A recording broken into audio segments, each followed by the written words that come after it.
Welcome into another episode of George in the Jungle. I am Aaron Smith, joined as always by my trusty sidekick, George Vogel, the legend himself. This show is brought to you, as always, by Remington Tavern. You can visit Remington Tavern at 8892 Glendale Milford Road, 45140, where they have daily happy hour from 3 to 7 p.m. They also have $5 Woodford Wednesdays. You can find them on Instagram at Remy Tav Cincy. That's REMITAV Cincy with a Y, or follow them on Facebook. And with that, we are off. George, the Reds are officially back in Arizona, and things are underway. They reported for physicals yesterday, I believe. No, Sunday. We already have our first injury to be concerned with. No, didn't take long. It sure didn't. But Arizona is back in action. I'm excited. I was excited last season as baseball got started back up, but not to where I was going to pay attention to Arizona. And that excitement essentially stems from the fact that they are young, they are exciting. We saw a lot of that last year, and the fact that last year I was not expecting them to start bringing up the kids as nearly as early as they did, because it's not the Cincinnati Reds way to do that. And now we've seen some different things, much hopefully in the same mold as we've seen the Cincinnati Bengals do some different things to try and grasp the attention of the fan base, to try and show that they are committed to winning. And I don't know, hopefully we see some of those same things here with the Cincinnati Reds in Arizona. Yeah, and big season for the Reds, obviously coming off the excitement of last year. And, they did help themselves in the offseason a little bit with the pitching additions. Hopefully those guys are healthy. That's all, it seems like when you talk about baseball, it's strange. It's almost more than football, how injuries decimate these teams in baseball. And it's not really, that kind of a contact sport. I'm committing blasphemy here, by the way. Instead of bourbon, I got a clear one tonight. Does that mean tequila, vodka, or water? Cabo Wabo tequila. But the concerning thing, Matt McLain, he's got an oblique issue. They said it's not a strain. They did an MRI. That's good news. Just shut it down now. But that's what bothered him last year. Apparently, it's not the same thing. I wish I had $1 for every time I've heard that. Nick Lodolo coming back from injury, but he says his leg's not 100% yet, but it doesn't bother him when he's throwing. So they're going to take it easy on him. They're taking it easy on Marte. They're taking it easy on India to begin camp. But all of those guys are expected to be ready to go by opening day. They probably won't be going full speed or ready to go by the beginning of the games down in Arizona, which is not that big of a deal, but you want to get them going as soon as you can. The surprising thing to me about the Lodolo thing, it was stress reaction, which isn't quite a stress fracture yet. I don't know how that thing could possibly still be bothering him. I can't remember when they shut him down last season, but it was somewhere in maybe July or something. I mean, I've had stress fractures in my legs and, 6 to 8 weeks, and you're pretty much good to go. So I don't know what's going on there, but hopefully it's nothing that's going to linger into the season.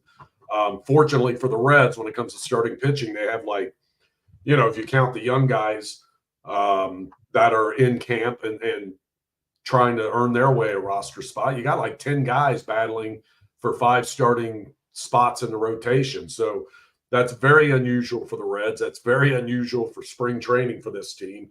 I remember they used to go to training camp back. This is back in the 90s and early 2000s, and they never put money in pitching. That's how come you had Jimmy Haynes and Joey Hamilton, names like that starting opening day. They would go in there with a bunch of candidates, but none of them were really all that great.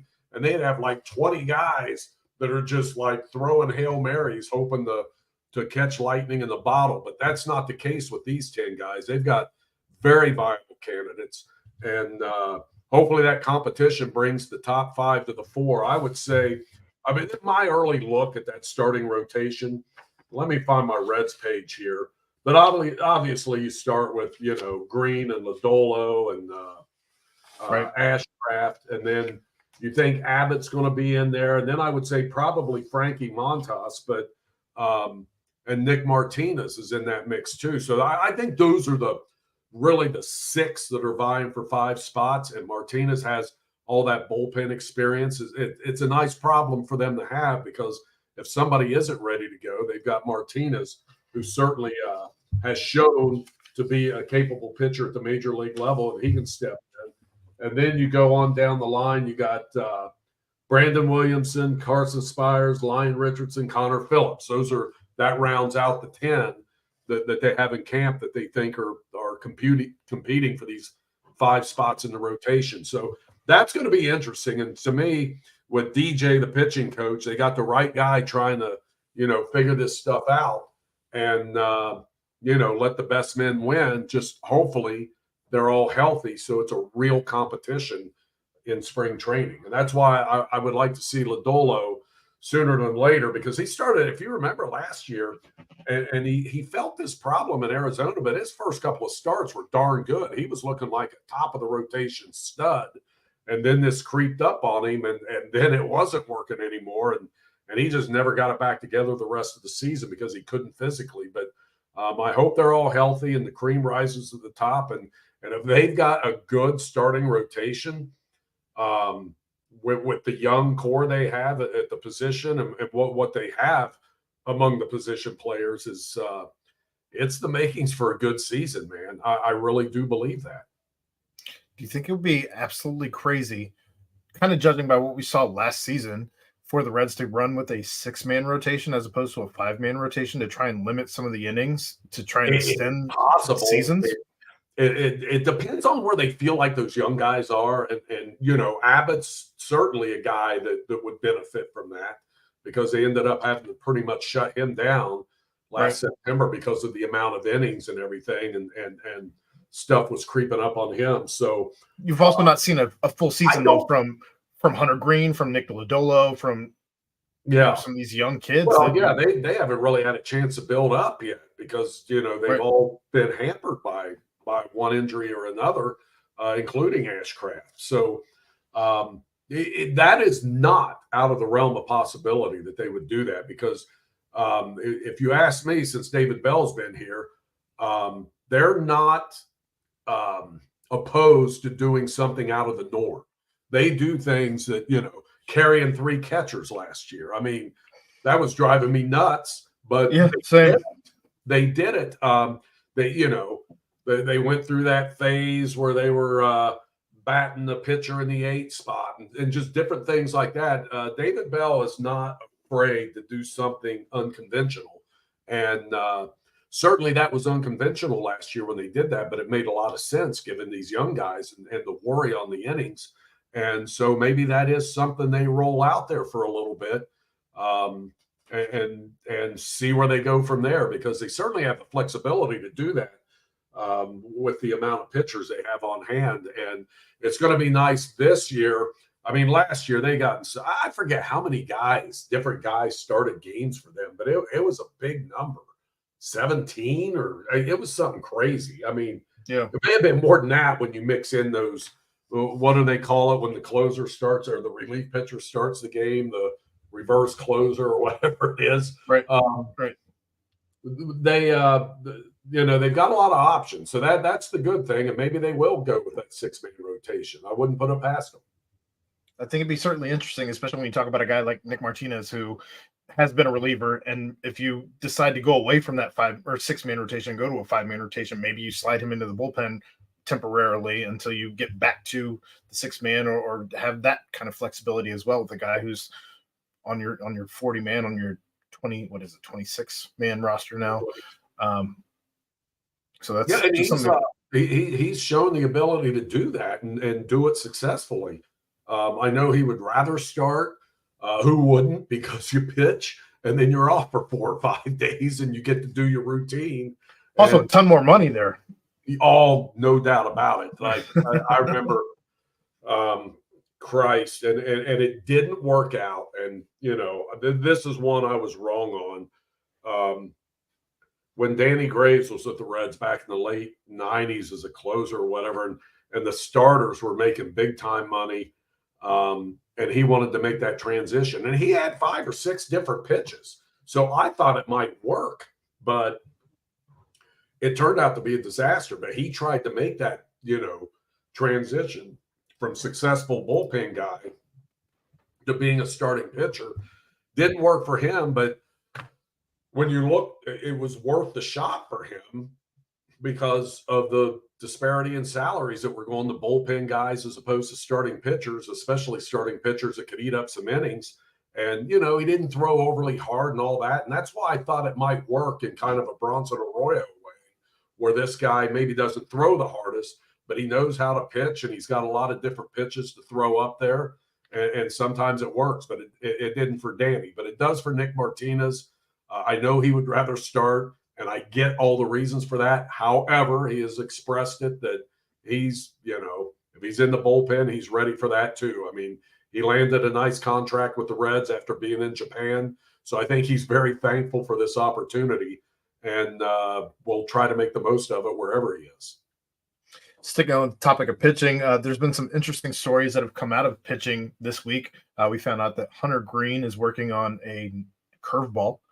Something that he has not had, as he's only had his fastball, his changeup, and I believe a slider. Yes, he's before this. But his curveball is coming in somewhere in the low 80s, I believe. So it's certainly a very different pitch than coming in with that high heat.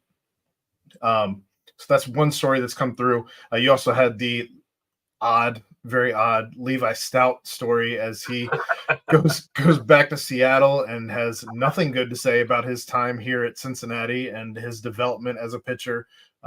He was one of the guys that came over in one of the Seattle trades, and he goes back to Seattle. Yeah, I think he was in the Castillo trade. He's excited to be back in Seattle because he feels like nothing good came of his time here in Cincinnati. He was developed nothing and just kind of thrown to the wolves from how he put it. We haven't really seen anybody else talk like that after leaving here.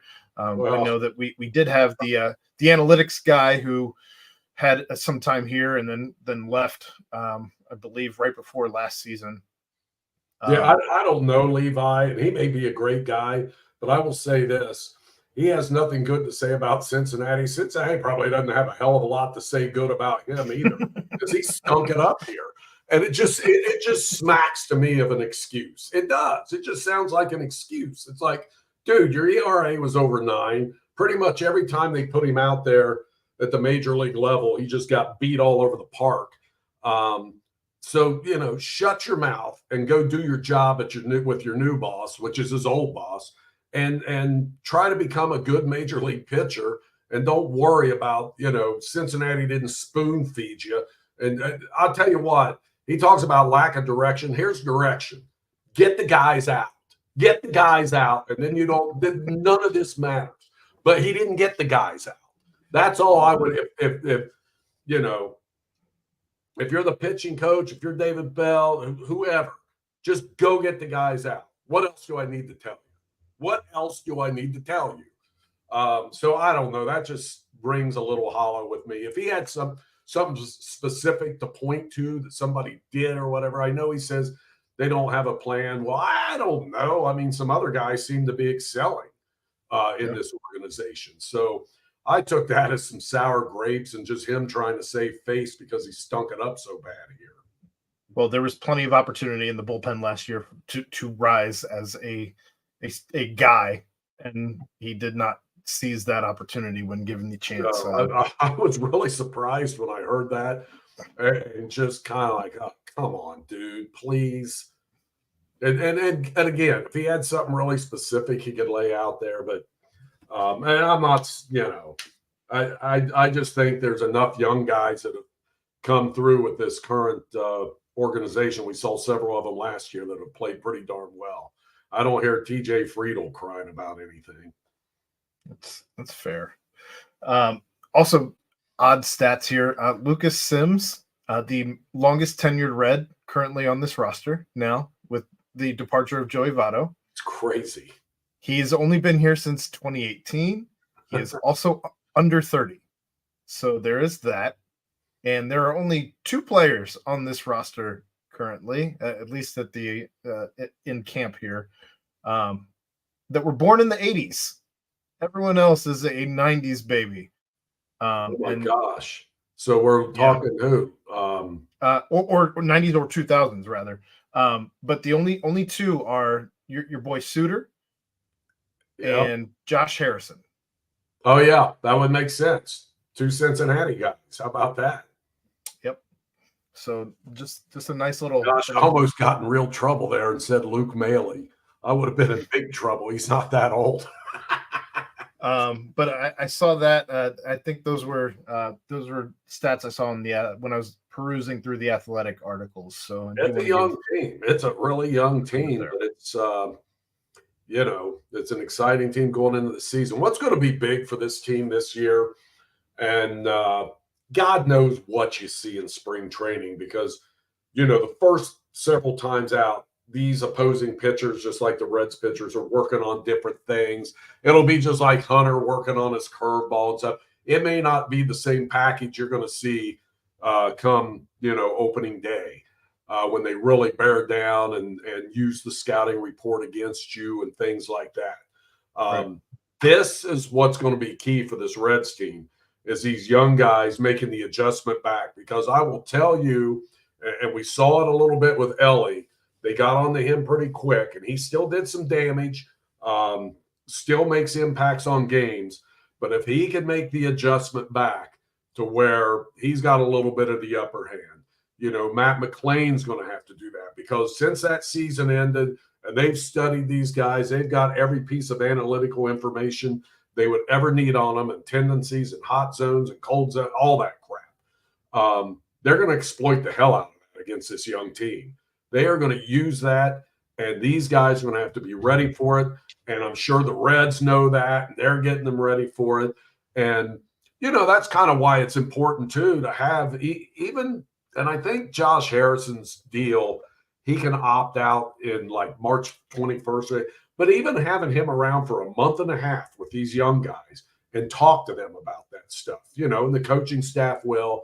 They usually bring in some of the former players, and I don't know – I'm guessing Larkin will be down there again. Hopefully, I'm sure Eric Davis will be. Guys like that, they're going to be talking to them about that and working with them throughout March of making the adjustment back to what the pitchers are going to be doing to them. And that's going to be so large for this team. And fortunately for the Reds, they have a guy like TJ Friedel who's kind of fought through that and handled it very, very well. Yeah. Here through his first, year and a half or whatever it's been. God, I can't even remember, maybe 2.5 years now. But, he's been through it recently and certainly seems to be coming out of the other end with the upper hand. And that's what's going to be so big for this young team, I think, from an offensive standpoint. I think it's going to be interesting to see some of the positional battles here in this this preseason as well, as you look at especially infield. Infield is a log jam where a guy like a Josh Harrison is a fringe guy currently, may not make this team. We'll certainly see how he does down there. It wouldn't be the worst thing in the world to have some leadership from a guy who's been in the league as long as he has, but do you want to do that at the expense of a guy like a Christian Encarnacion Strand or a guy like a Noelvi Marte? Or you're probably not going to. It's going to be fascinating. It really is. And I think injuries may take care of some of this. I hope not, but usually it does. But, I mean, to project that starting lineup, and I got kind of one knocking around in my head, but who knows what it's going to be like. But who knows where John India plays this preseason as he's – I mean, Jeimer Candelario, he can play all over, and certainly they didn't bring him in to sit on the bench. Yep. So I'm fascinated to see. to see who plays, where they play. Spencer Steer can play. I think he played 4 positions last year. I wouldn't be surprised to see him in more positions this year. What a good ball player he is, too. I mean, he doesn't just play, he plays them well. He's really, really I don't nothing seems to bother that guy. He just goes. He's a throwback. Yeah. He reminds me very much of Ryan Friel in the fact that he will do whatever he needs to do that day. It doesn't matter. He's just here to play ball. Right. But I don't think Spencer will jump headfirst into the stands after a foul ball at Dodger Stadium. I mean, let's put it this way. A foul ball 6 rows deep, and he's able to jump 2 rows deep. I don't think Spencer's going to do that, but Friel was amazing. You got netting now, so you can't, George. You can't do it anymore. Well, yeah. They should have put that in 25 years ago, so Ryan wouldn't have been doing that. That's a different story for a different day, George. In any case, I don't know when games get underway off the top of my head. I should know this too. It should be early next week, right? The 24th, Saturday, 3:05. The Reds take on the Guardians for the first official game. The 24th. Holy crap! Yep, right around the corner. So they don't have a whole lot of time to get things practiced before going out and just doing it in real time. So I think I looked at the schedule. It's not like they play the Guardians all the time like they used to, because they're both right there in Goodyear, and nobody really they used to play so many games against them, it seemed like, but it's been a better mix over the past few years out there, I think. Yeah, for February, the schedule is you have the Guardians, the Angels, the Mariners, the Brewers, the Cubs, the Dodgers. That's just to round out the end of February. So they'll certainly get some run on a whole bunch of guys. Curious to see what happens, though, and how the storylines play out, because I think there's going to be plenty to talk about in regards to it's going to be a lot of fun to watch this unfold. I just think it's really and I will say this, too. I mean, I've been kind of a baseball nut. Like, that was kind of my favorite sport when I was young. And then, the Reds were stinking it up a little bit, but last year really rejuvenated me. And it rejuvenated me before the Reds even started making their moves and stuff, just because they sped the game up with the pitch clock and all that stuff that I thought, I wasn't sure if I would like it or not. And I'm watching a spring training game and I'm like, oh my God, I love this. I mean, I think in the regular season, you don't get time to get bored, because something's always happening and anything can happen at any moment. And I think they've really hit on a nice thing here. And I like the rule about throwing over to first base. I felt like that should have been implemented a long time ago, to quit these guys just lobbing over for no good reason. I think baseball has gotten it right, and hopefully there's another exciting decade of baseball to come, like we saw. I'm not saying, winning back-to-back World Series titles, but that's not out of the realm of possibility for anyone that has talent like the Reds have. So maybe they can get it going again and bring back Reds excitement like they had when I was young, and people just lived to see a good Reds game down at Riverfront Stadium and now Great American Ballpark. I hope it gets back to that. Well, Commissioner Manfred did say this week he will not be going for another commissionership. Can't blame him for not wanting to come back. He gets booed probably as much, if not more, than Commissioner Goodell at this point. But I'm not going to hate seeing that guy out of here. Nah, he drove me kind of nuts on some stuff. Believe me, I could go down the list, but we'd be here all night. Well, did want to transition real quick. Chad and I talked about it on the nightcap, but did want to mention it here, as we did have Coach Bischel on with us. Drop 2 in Jacksonville this past weekend. The third game was canceled, but they did get their first win today against Northern Kentucky, 10-2. So congrats to Coach on his first win as a Cincinnati Bearcat, and the team for getting their first win of the season. Yeah, impressive win. And they had some guys do some good things, and guys that they're counting on. to help them through this season came up big today. And, Connor's off to a hot start and had a big game today. I thought I saw 4 RBI in the box, but I may be crazy. But that's good for them, and it's good to see him get his feet on the ground. And certainly we had a good time with him a couple weeks ago. He was impressive. Landon Vidoric had 4 RBI in the box. So I got it pulled up here. But in any case, UC basketball. Yo. They got a win, late game win, a win that feels like it usually goes the other team's way when Cincinnati has these types of games. They got the no call, the game winning stop, I guess, by Aziz Bandago, and Cincinnati pulls one out. Yeah.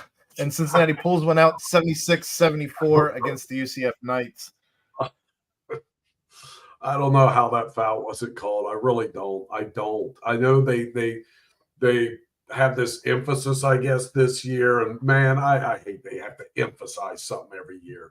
But this was one of them where, those fouls from the three-point line that are desperation. The guy obviously trying to draw the foul and kicks the legs out and tries to create – that wasn't the case in this shot, in my estimation. That was a total body bump that's not supposed to be allowed. And I don't know how a foul was not called. I just don't know. I mean, I've theorized. Sure, but I don't get it.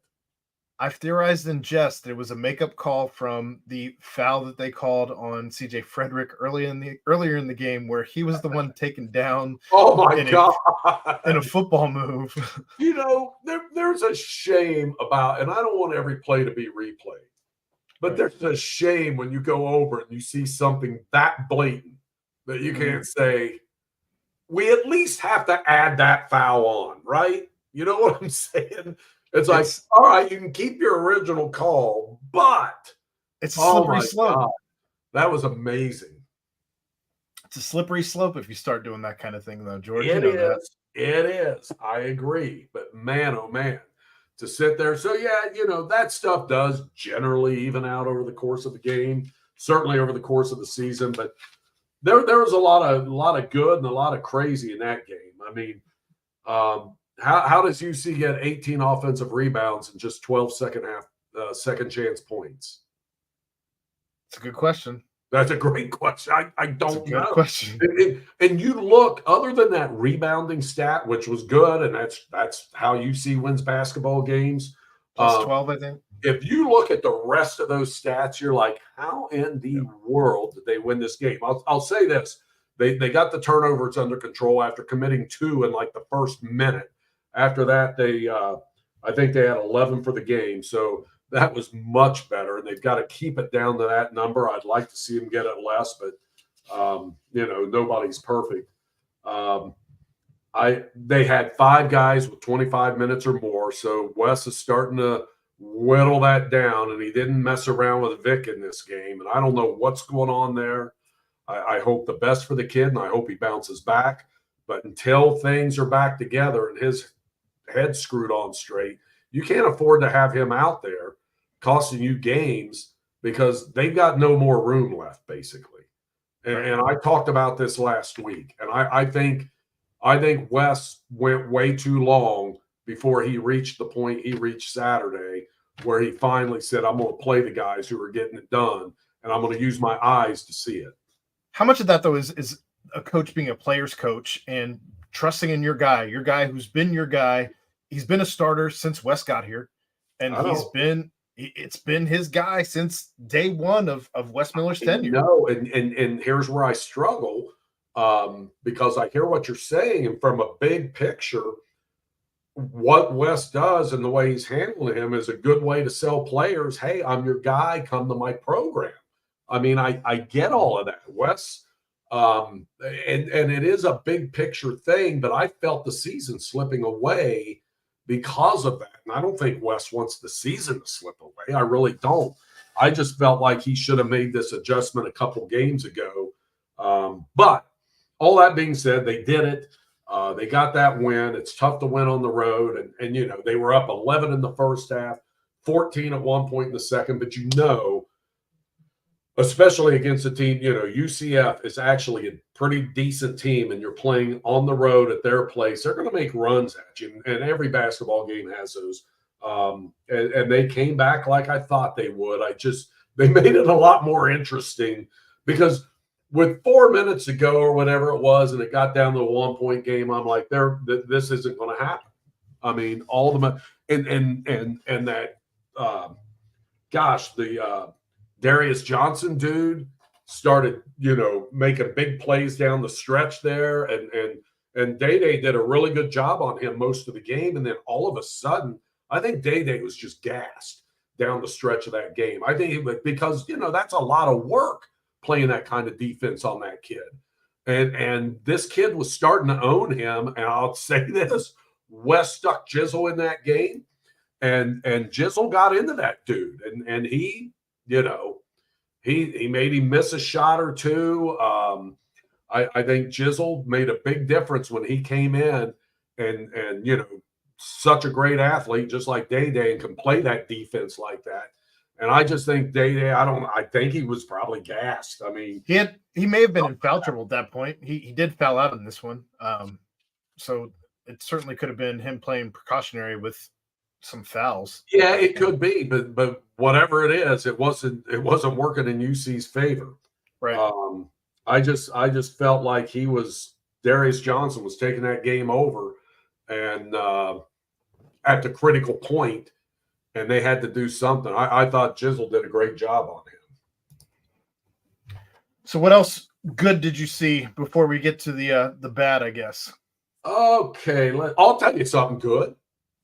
Down the stretch, Bandego 3 for 4 from the free throw line. And I'm sitting there because remember, he made something like 8 in a row over the course of a couple games.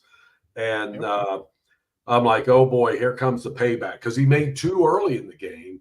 And then I think he missed a couple. Then he may have missed enough. I can't remember what he finished from the line, but I didn't have a lot of confidence down the stretch. And he went 1 of 2 one time, and then he came back and made 2 of 2. And it was huge. Or I think I got that back. I think it was 2 of 2, then 1 of 2. But anyway, it was huge that he made those free throws down the stretch. That was so big, especially when you're talking what turned into a 2-point game. I think Lukosius played pretty well down the stretch, and smartly had that foul there with the 3-point lead with 5 seconds left or whatever it was. You know, that's what you want to do, and you put them at the line like they did.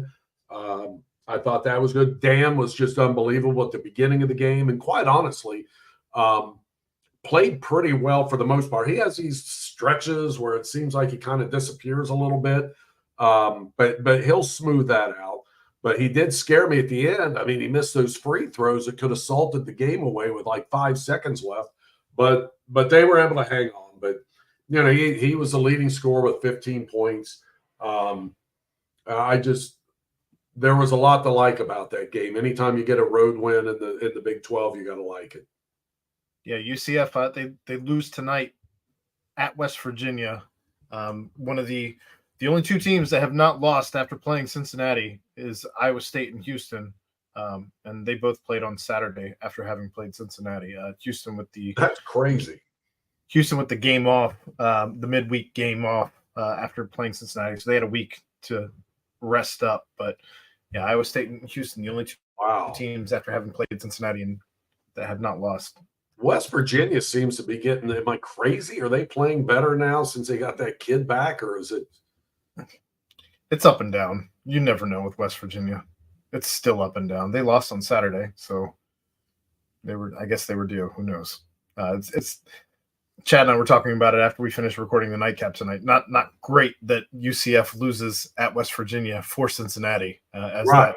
That exactly could potentially become a quad 2 or a quad 3. Anyway, all those analytic quad games, net rankings, blah. Which I kind of know enough about to be dangerous. And I, I get it. I think that net actually is pretty good for the most part, but I just think that the difference, where you say it's a quad one or a quad two. Well, if it's a low quad one and a high quad two, I mean, and I'm sure the committee kind of takes some of that into consideration. They should, right? But that's above my pay grade. So what bad did you see out of this team then on Saturday? Oh my goodness. Well, what bad did I see? I think I wrote down only the good things. I mean, Dan missing those free throws was bad, but that's, again, he overall had a pretty good game. They didn't shoot the ball well. They didn't shoot from three all that well, even though they made, 7? I guess they weren't horrible. Yeah. Still 27%. No, I don't have a whole lot of complaints other than it's like when you get up by 11 or you get up by 14, you want to put it away and you don't want to have to be sitting here sweating bullets at the end of regulation. But again, when you're on the road and you're in the Big 12 and it's, I don't want to say this. I can't say this team lacks a killer instinct because most of these Big 12 games have come down to the wire. I mean, it's not just Cincinnati. I mean, it's not like, a lot of these games are put away once and for all early in the game, and it just doesn't happen. Let's see if there's anything else I got on this sheet. But I think we talked about it all.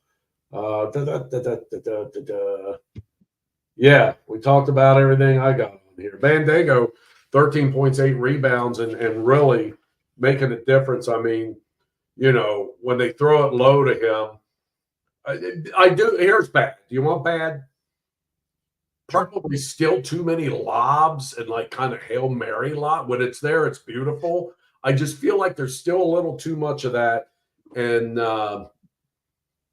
don't dump that ball down to Aziz on the block expecting something great. It's fair. At this point, a lot of time. I mean, it looks like he's on skates chasing a squirrel trying to make a post move sometimes. He just go, and he's down on the floor, and you know what I mean? But I can't complain about his hustle, his will, his want to, and he does change shots defensively. He changes a lot of things defensively when he's in there. You got to kind of think about that dude being there because he's such an octopus. I mean, it's just everywhere. Yeah. Cincinnati does play tomorrow as they host Oklahoma State at 7 p.m. at Fifth Third Arena. Currently, or at least at I'm not sure currently, but it did open at 10.5. Cincinnati favored 10.5. That's a big favor to Cincinnati. Yeah, it is. And Oklahoma State just lost a dude, right? One of their guards. I think he had surgery or something, but they got that kid from East Carolina who I remember, Javon Small, who had 23 against the Bearcats. I want to say last year. Yes, he was at East Carolina. Good player, really good player. He's a problem, but they're not very big. They don't let you hit the offensive glass very well, but I think UC will against them. They're not big. I think their big man's a freshman, but he's very good. This is a game the Bearcats should handle business. You have to. And you've struggled at home. If you want to get to the tournament, this is as much of a must-win as any game on your schedule at this point. And Oklahoma State went on the road. I mean, they're 0-6 in the Big 12, 0-7 for the season. You lose this one, the season is essentially over outside of winning the Big 12 tournament, and I don't see that happening. Right. No, totally agree. So hopefully the Bearcats play the way we think they can at home and take care of business and move on to the next one, which is at TCU Saturday at 3. Which of these games currently remaining scare you, George? That one does, even though they're not like playing like they were. Obviously at Houston. You know what, Aaron? They all scare me. They really do. They do. Because they need most of them, if not all of them. They do. You've got to treat each one of these as its own deal and just get after it. I mean, I would love to see UC compete and maybe pull one out at Houston would be awesome. But, even Kansas State coming here is not going to be easy. At Oklahoma, UC should have won that game here. So maybe they get even on the road out there. That would certainly be nice. I can't say I'm not scared of any of these games, including West Virginia at home, because UC lost them down there. TCU currently up 5 on Texas Tech. They can win most of those. TCU is currently up 5 on Texas Tech. So we'll see. What's that game? Go back to that schedule real quick. Yeah. If you can. Yep, no problem. Sorry. I don't mean to be bossy. Fine. I want to see. I'm going to be in Florida Saturday, so that game's on plus. Okay. That was a really selfish thing of me to do.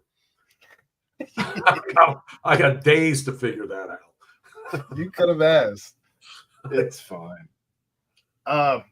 So yeah, we'll see what happens. I'm very curious to see how the Vic thing plays out, especially after Wes said it was due to the small lineup that worked out well in the first win against UCF, and we'll see. I don't think he'll be starting. Do you tomorrow night? I don't think he should be starting. I think that Dan offers you something significantly different in that starting lineup, the spark that you need to start out quick. And this is a team that's fairly small too, so it's not like you're going to need a couple of bigs in there.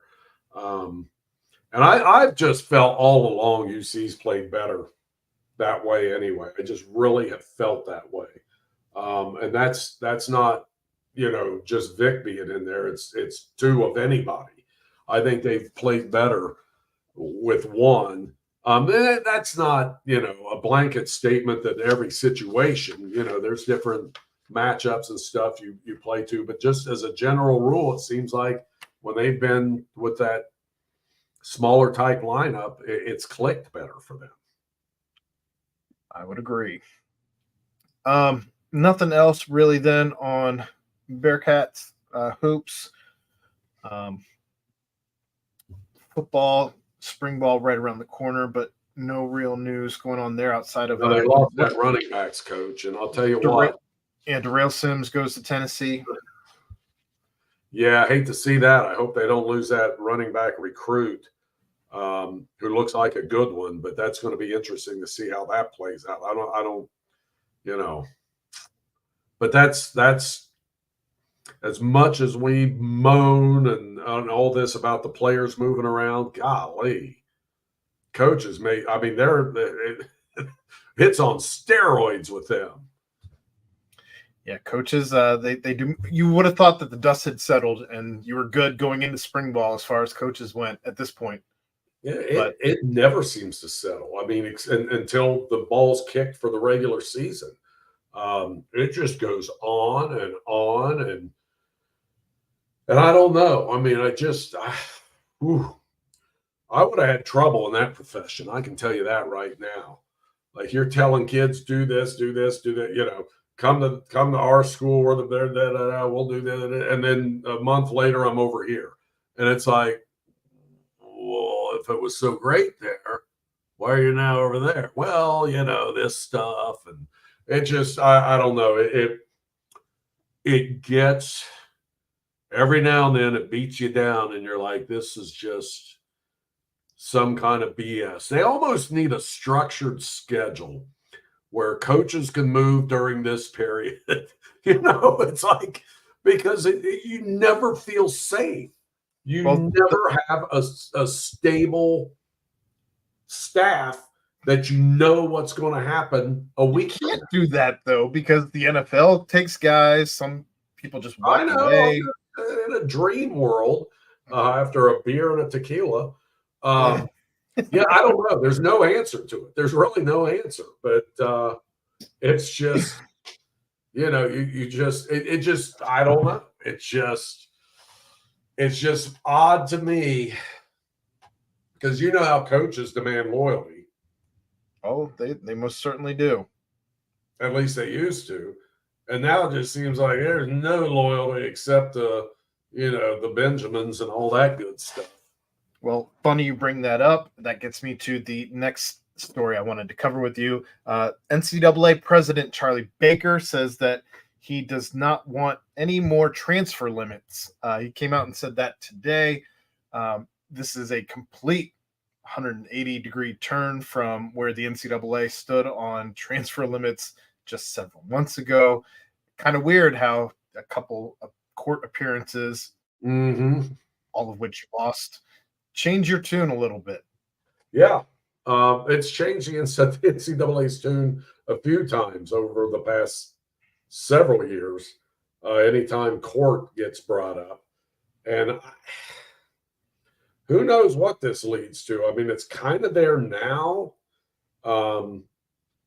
But this is the strangest time in college athletics, I think, since I've been able to know what college athletics are. When it comes to these transfers and NIL and all this stuff going on. And again,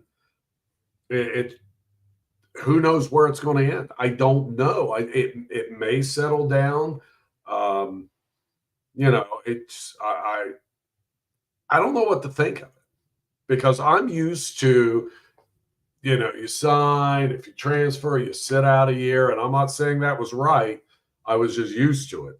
And now in a matter of years, it's just flipped. It's just, and look, the players should have some ability to move, and they absolutely they should. But I don't know what the answer is, because, again, I just don't know how you I feel bad. I just ripped on coaches, but I feel bad for them now because, in a way they got to deal with that, because they don't know what players are going to have from, end of season to spring ball to fall. It is crazy. I guess my stance on it is just the fact that, kind of along the same lines of what Charlie Baker said in this interview that he gave, that was apparently an hour long, but he essentially said coaches leave and go when and whenever they want, wherever they want. Why would it be any different for the student athletes, which, by the way, are students first, then athletes, and students transfer all the time as well without restriction. So how are you holding the athlete to a different standard than you're holding either their peer students or the coaches? Right. And now, coaches have always kind of been hired guns, because you kind of knew they would be moving on to the next town at some point. Players are kind of like that, in that with NIL and all that, they're getting paid, and they're kind of hired guns. And what you hope, and this is where I'll go back to the UC basketball team and Wes Miller and the culture he's building and the big picture that I talked about with the Vic thing, is you want to create a culture, a program, some people want to be a part of and know they're going to be taken care of one way or the other. And I think that's what Wes is trying to do. I would think that's what all coaches would want to do. But I feel like he's kind of doing that. It wasn't like, he had this mass exodus last year after a season that came up short. And I feel like that's what he's trying to do. And I appreciate that. And I hope it works. But I think that's about the only way to combat this thing, is you have a place. Now, there's always going to be someone, hey, here's 500 grand over here or whatever. Right. Kids are going to take that. They're going to, each kid's different. Their situation's different. They may need it more. I mean, I certainly, it would have turned my head for sure. And I can't blame anyone for that, but I think he's trying to create that kind of culture where kids aren't necessarily looking for it. If it's there, it's like, but is this going to mess me up because I'm having success here and I've got a long-term path to success here. And I think that's what he's trying to do. And I think that's about the only way you can combat this. Well, the only other NCAA topic I had for tonight kind of goes hand in hand with that. As first and foremost, the Pac-12 they booted George Kliavkoff out of there. They hired a new commissioner, and they brought in her name is Teresa Gould. She's the first woman Power 5 commissioner, and I'm assuming as the CFP was not being voted on, the Pac-12 continued to request extensions as they did not have the commissioner in place for the future of the Pac-12, Pac-2, however you want to refer to them as. There, man. But they did vote on a CFP unanimously. Finally, today, it is in place for 2 years. It is going to be a 5+7 model for a 12-team playoff.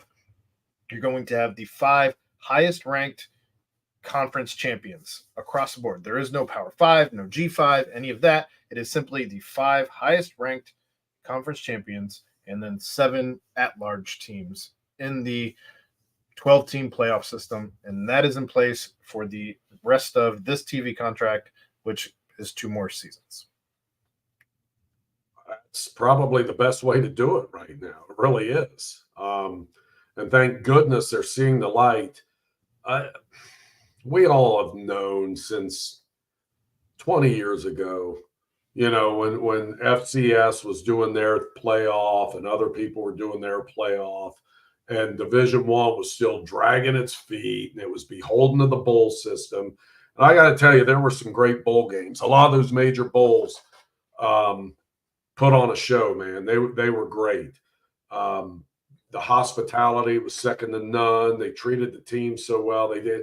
It was a big deal, and I can see why that bowl faction didn't want that to ever go away, because they had these traditions and all that. But I felt 20 plus years ago, the NCAA should have opened up to a 12 to 16 team championship bracket. And, the NCAA likes money. What if you just throw out cities bidding on these games? Because every one of these games is going to mean something. And you throw it out there like a Super Bowl bid or an NCAA tournament bid where you bid to host a regional or what? My God.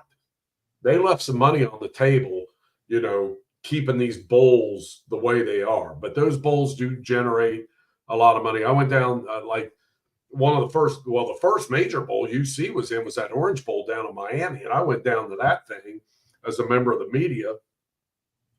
And, I've been to bowl games and this stuff, but I cannot tell you how blown away I was by everything they did that week during that bowl game. But I think this system is the way to go. I don't know how much bigger. I said 16. I think that's probably what they'll land at some point. But I do think there's merit having those 4 first-round buys and letting the other teams duke it out and get down to the nitty-gritty. But it's going to be exciting. I mean, do you know how great this is going to be to see? I mean, it's going to be the NFL playoffs all over again, only in December or whenever they're doing this. It's going to be awesome. At least for 2 seasons, it'll be in its probably most pure form.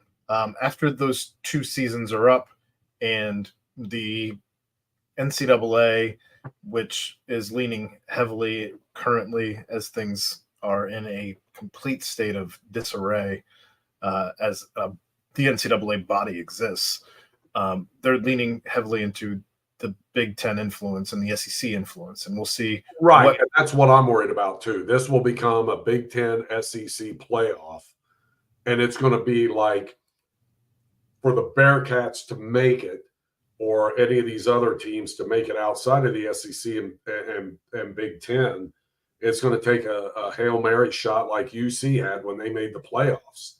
It's going to be one of these one-off things where good luck doing that year after year. Look at us matching. We're so cute. We are. That's really nice. I'm glad we Mute talked. your TV, Chad. Mute your TV. Sorry. George, the thing that's kind of been spreading around today is that when this thing goes back up for, restructure, I guess is a good word. Yep. In 2026, there's a belief they will go to 16. And it'll be with the caveat that the Big 12 or the Big 10 and the SEC get 4 spots each. Oh my God, of course. And look, I'm not shocked by that at all. Like, so as the writing was on the wall to me when Texas and Oklahoma agreed to go to the SEC, and it's like, now wait a minute. How much harder is it going to be for you to get in the play? And it's like, okay, something's going on here. Yeah. The SEC's got something going on that they're going to have a bunch of teams in this playoff. So there's a chance as many as half, and I'm guessing it gets negotiated down as they go through this thing. But, I mean, I would guess, if they go to 16, at least 6 of them will be spots that are secured. And that's the crazy thing, George. And those would be 8 automatic qualifiers. Right. And I bet you'd still find a way to get more others into the 16. Right. But they're just saying we get 8 and y'all get 8, and potentially that's the rumor that's out there. That would not shock me at all. I mean, that explains a lot. And I've always wondered, it's like, okay, something's going on here, USC, UCLA, Oregon, Washington joining the Big Ten. It's like, well, it'd have been a hell of a lot easier to get to that playoff, the path they had. Another fear I have, though, there is has to be a carrot. Right. Another fear I have is, are you going to cut any games out of the regular season in order to make room and allow for this expanded playoff? And if you're doing that, are you watering down the season? How many out of conference games are you going to have? How many conference games are you going to have? That's going to be interesting to see how that plays out. But I can't see them. I mean, I still think they'll be at 12, and but I mean 12. Then you get to 13 with that, and then you're talking. But you can turn this thing around pretty quickly. I mean, I know it's not the NFL, but the NFL does it. And I used to chuckle because these people would say, "Well, we can't have a playoff. Our kids are in school." Well, when the playoffs going on, they're on Christmas break. I mean, now kids get Christmas break from Thanksgiving to like the second week of January or something. Well, what does the schedule look like when you have to worry about kids being in school and enrolled in classes? Are you carrying this fall semester over into the spring potentially to try and fit this many playoff games in? And that's where everything gets really weird. You're worried about football players going to class?